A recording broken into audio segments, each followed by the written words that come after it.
J'avais mon groupe qui s'appelait Keraudi. Et puis, voilà, à Kindia, j'avais marqué déjà mon histoire. À l'époque. Et quand tu es venu à Paris? Quand je suis venu à Paris, ben, on était à Paris. Hein. Paris, c'est magique. Pour moi, personnellement, tout ce qu'on peut faire à New York, on peut le faire à Paris. Je suis d'accord. Quand je le dis, les gens me disent, ouais, non, c'est pas possible, c'est pas le même game. Pour moi, pour toi, ça peut être le même. Et moi, partout je suis d'accord. où je suis dans le monde, si j'ai envie de réaliser quelque chose, je m'y battrai pour y arriver. Tu te donnes les moyens pour y arriver. Le reste, c'est Dieu qui va exaucer. On est d'accord. Alright? Voilà. Donc, musicalement parlant, j'ai acquis beaucoup de connaissances et de l'expérience ici.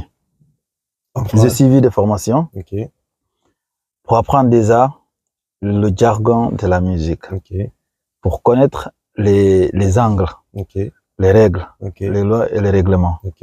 D'accord? Et ça m'a permis d'avoir un CV, et une biographie bien remplie, avec des trucs bien et de la qualité. D'accord? Et j'ai enregistré 3 CD que j'ai pas sortis. J'en ai joué dans beaucoup de festivals, dans beaucoup de salles de concert. Et je continue toujours. Bah oui, bien sûr. Bien sûr. J'ai pas encore sorti des albums, je suis pas une superstar. Oui, mais ça peut arriver. Mais vu que je suis passionné, ça me prend pas la tête. J'ai une vie. Et je vis ma passion. Tu vis ta passion. Voilà. D'une autre partie, tu cherches aussi à te construire. Voilà. Donc, pour couper court, c'est ma présentation. Si tu as des questions, si tu veux savoir quoi que ce soit. Depuis que vous êtes venu à Paris et que vous vous êtes lancé dans la musique, quelles sont vos difficultés rencontrées jusque-là? Et mes difficultés, en toute honnêteté, je peux dire il y a eu 3 choses. La première? La première des choses, ce n'est pas de faire la musique. Au départ, il y avait un problème économique. Parce que la musique, ça demande de l'argent, de l'investissement. Au-delà de l'inspiration, on a besoin d'avoir du matériel. Forcément, pour enregistrer, pour mixer, pour masteriser, pour clipper et pour faire la promotion du clip ou de la du produit en question, sur les plateformes, sur les radios, sur voilà. Normal, On est d'accord? Oui, on est d'accord. Donc c'était ça mon premier problème. L'inspiration, elle était là. Parce que l'inspiration d'un artiste, pour moi, ça vient du vécu. Quelqu'un te dit, il n'est pas inspiré, c'est seulement s'il n'a pas vécu des choses. Donc, vu que j'ai traversé pas mal de trucs, j'avais déjà quelque chose à raconter. Donc, la deuxième des choses, quand j'ai commencé à me grouiller pour avoir un peu de sous, il me manquait le temps. Oui, forcément. Si tu cherches de l'argent, il y a le travail qui est là, il n'y a pas de temps. Exactement. Et voilà. Parce que il fallait d'abord se trouver un moyen pour se mettre en sécurité. J'ai suivi une formation en plomberie et j'ai un CAP. Et juste après avoir eu ce CAP, là où j'ai passé mon stage, j'ai eu tout de suite le boulot là-bas. Donc, je suis resté 6 ans. Dans le métier. Dans le métier. Et du coup, je n'avais pas assez de temps pour la musique à 100%. Tu courais derrière. Mais je faisais la musique quand même, mais voilà, à petite échelle. C'était pas au même moment où tu étais là, où tu étais motivé pour la musique et que tu cherchais pas autre chose que la musique. Mais à cause du boulot qui s'est pointé, tu n'avais pas assez de temps pour la musique, mais par contre, tu avais le temps pour le boulot pour faire du sous. Exactement. Donc, il y a eu problème économique et quand j'ai commencé à avoir un peu de sous, il me manquait le temps. Pour la musique. D'accord? Et puis, quand ces 2 étapes sont passées, et le facteur majeur qui m'a vraiment stoppé, ce n'est pas un problème de temps ou un problème de l'argent. Maintenant, on a dépassé ce stade. On a dépassé ce stade-là. Pourquoi? Parce qu'au jour d'aujourd'hui, je pense que si je veux me payer quelque chose, pour le minimum, je ne peux pas dire pour de grosses productions, je peux. Oui. Et les contacts, je les ai. Oui. Je connais un peu de monde. Ça, c'est vrai. Parce que quand on est sérieux dans ce qu'on fait, ou on est juste une personne correcte, tu peux connaître des bonnes personnes. Ça ouvre les portes. Voilà. Ça ouvre les portes. All right. Et donc, ces deux points-là, j'ai plus de problème avec ces deux-là. Okay. Maintenant, le problème majeur qui me guette. Okay. Au fait, peut-être ça va choquer du monde, mais c'est mon problème majeur. On doit le connaître et on est là pour ça. Je me vois aujourd'hui comme quelqu'un qui pense que tout passe dans cette vie. Oui, tout est éphémère. Tout. Tout est éphémère. Tout passe. All right. Ouais. Et j'ai le temps si je veux, j'ai le moins si je veux, mais des fois je me demande pourquoi faire encore? Pourquoi faire quoi? Pourquoi encore continuer à vouloir se battre pour réaliser des albums, sortir des clips, et c'est pas occuper une telle place ou une autre. Pendant le temps que le monde est rempli de talents, des artistes, de tout genre, c'est-à-dire toute nationalité, le monde déborde de tout ça. Je me pose des questions à savoir. Est-ce continuer la musique? Est-ce que c'est nécessaire de continuer? Cette flamme qui était en moi auparavant, pour tout ça. La motivation de la musique, être artiste, reconnu, star et tout, ça commence à se diminuer. Ça commence à se diminuer. Il y a des questions qui se posent dans ta tête. Vous vous dites pas c'est par rapport à l'âge ou c'est par rapport au milieu? Non, ce n'est pas. Je pense que c'est pas l'âge, c'est pas le milieu. Aussi. La musique n'a pas d'âge. C'est le seul, l'une des métiers que tu peux exercer jusqu'à l'infini, jusqu'à le jour. Jusqu'à la mort. Voilà. Alright. Et c'est pas le milieu. D'accord. C'est pas le milieu aussi au bon endroit.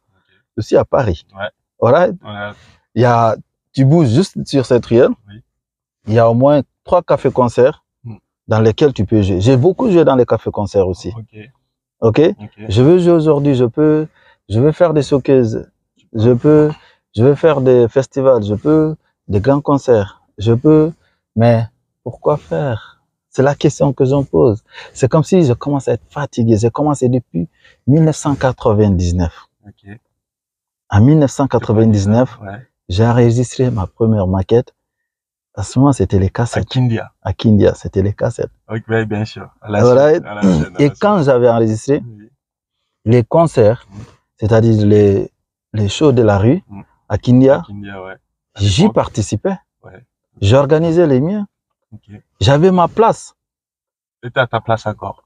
Je pense que j'ai ma place. Je pense que j'ai ma place. Je pense, après, c'est... Continuer à travailler, donner à fond, si tu as encore de la place. Tu vois, pour te dire, pour que les gens puissent savoir, on peut donner la date d'aujourd'hui? Oui. On est le 14. On est le 14, bien sûr. Le 14 mars 2024. 2024. Oui. Hier soir, j'étais en studio en train d'enregistrer.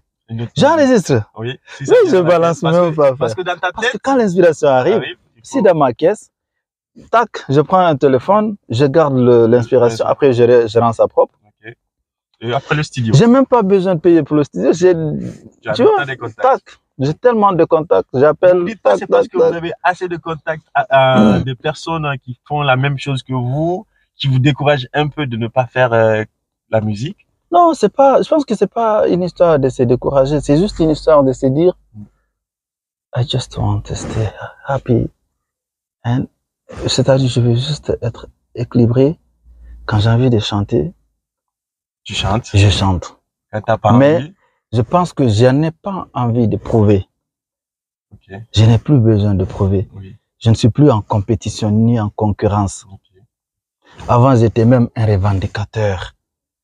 J'avais plein de choses à dire. Tout ce qui n'allait pas niveau injustice. Hein? L'injustice vers les femmes, vers les hommes, vers les personnes âgées, vers les enfants. J'ai tout essayé de défendre. Aujourd'hui, je vois qu'il y a des personnes qui en ont plus de paroles que moi qui peuvent défendre cela. Moi, je voulais juste cela. C'était ça mon envie, c'était ça mon objectif. Être un porteur de voix. Aujourd'hui, il y a beaucoup de gens qui le font. Qui le font, bien sûr. Mais je continue à faire mes concerts. D'accord? J'ai eu des dates. Et là, j'ai des dates à venir. Je vais me produire sur scène. Même pour clipper, je vais balancer. Si ça plaît aux gens, ok. Si... Mais ça, c'est pas ça ton objectif maintenant. Non. Je pense que non. Ok. Et pour un peu continuer sur cette lancée, quels sont alors vos projets futurs à présent? C'est de produire. C'est de produire des spectacles, produire ouais, des artistes, c'est un peu trop. Mais j'aimerais bien produire des spectacles, des concerts. À Paris, pas pour moi, Guinée seul. Ou... plutôt à Paris. La Guinée, c'est vaste. La Guinée, c'est grand. Ouais, c'est compliqué. Les 33 préfectures. Ouais. Je pense qu'il y a assez de gens là-bas qui font ça bien même. Donc ça ne sert à rien de partir et dire ouais, je vais faire ceci ou cela à Conakry. Je vais le faire ici. Je vais organiser des concerts avec mon équipe dans des salles de concert, inviter des artistes qui me conviennent ou des artistes avec lesquels tu travailles. Voilà, je travaille ou qui vont vouloir travailler avec moi. Parce que j'ai cette possibilité aussi. Donc, je connais du monde, je connais des endroits, des belles salles de concert. J'ai plus envie de produire des concerts. J'ai un backing band qui pourra accompagner des artistes. Je suis trop artiste live aussi. Je pense que je suis trop old school. Normal. Normal. Normal. Donc, je vais produire des concerts. Ça, les gens peuvent s'y attendre. Bientôt, Inch'Allah. À beaucoup de concerts dans lesquels je vais vraiment participer, s'impliquer. Et soit en tant que leader d'organisation ou partenaire. C'est dans vos oreilles, organisateur de spectacle, dans l'avenir, et c'est ça les futurs projets. Et pour finir notre petite interview, je veux juste savoir quel message tu as à lancer à ces jeunes aujourd'hui qui se battent du côté de la Guinée par rapport à la musique. Quel message tu peux les lancer? Le message, c'est compliqué, hein. Vas-y. Des fois, je pense que... Donne-moi juste le temps de voir si ça continue. D'accord. Je vais couper après enlever ça.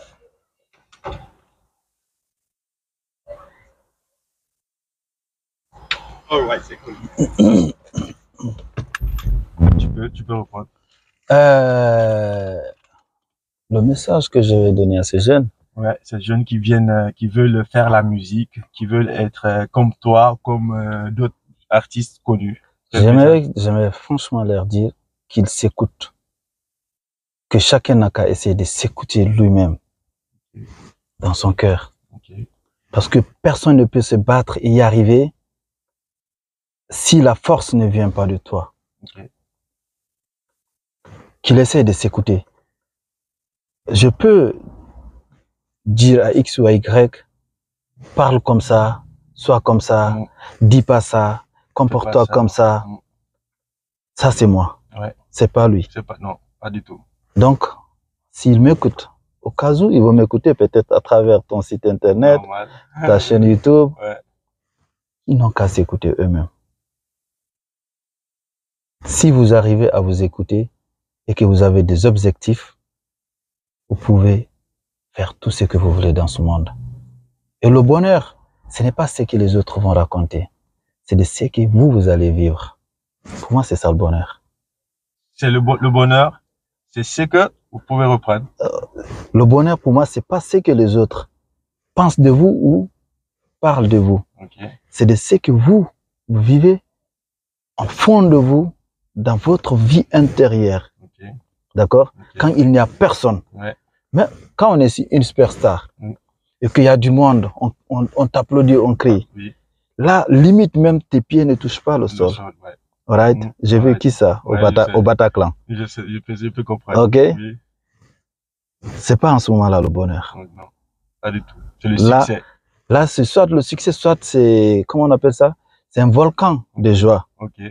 Mais le bonheur, c'est quand tu peux être seul et être heureux.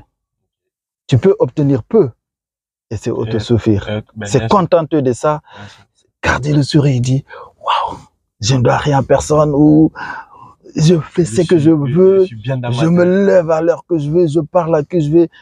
Si quelqu'un, je lui dis bonjour, il ne me dit pas bonjour, no problème. Ok? Tout va bien, quoi. C'est ça. Tu vois?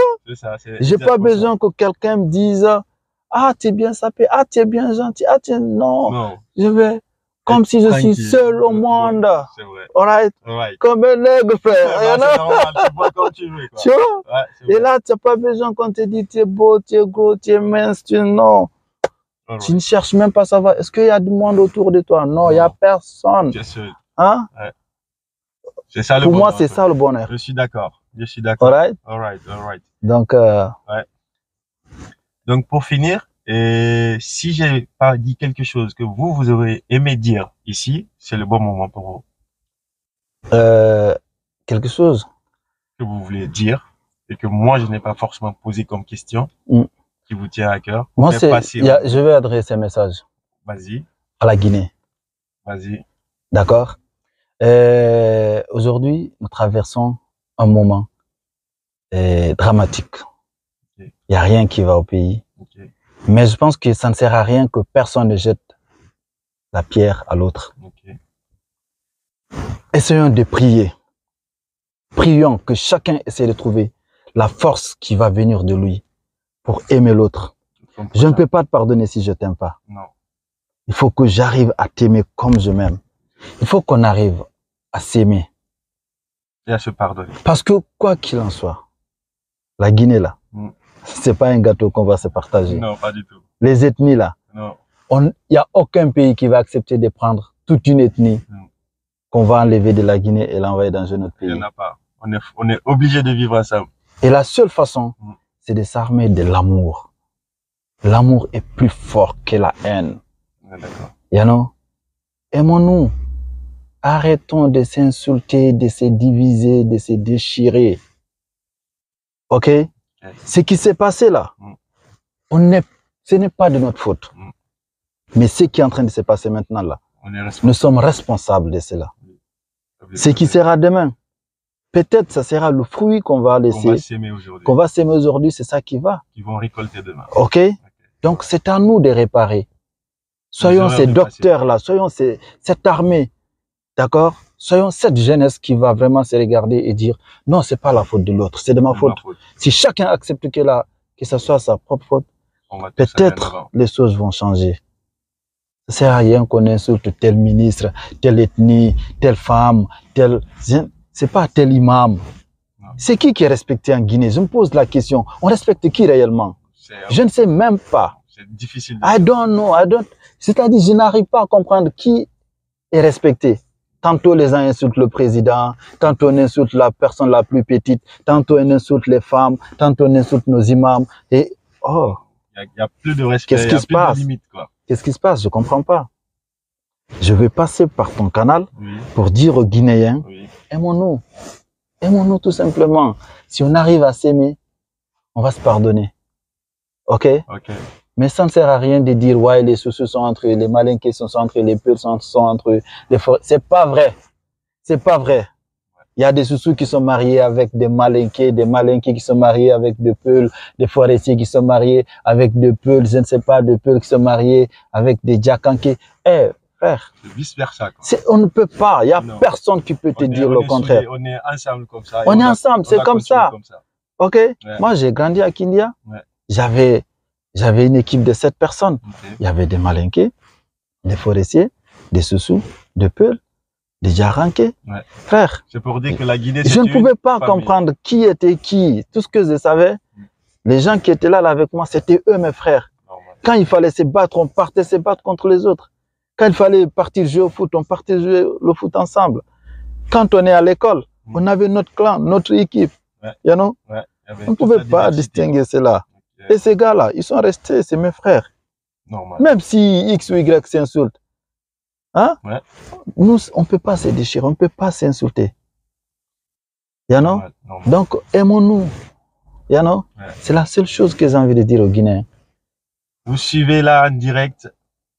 Nous sommes à Paris. Nous sommes précisément au Château Rouge. Nous sommes avec l'artiste Moukbi Record, qui nous vient à peine de nous dire qu'il faut s'aimer entre nous. L'amour est plus fort que la haine. Retenez ça partout où vous êtes. Je vous remercie et à plus. We love you.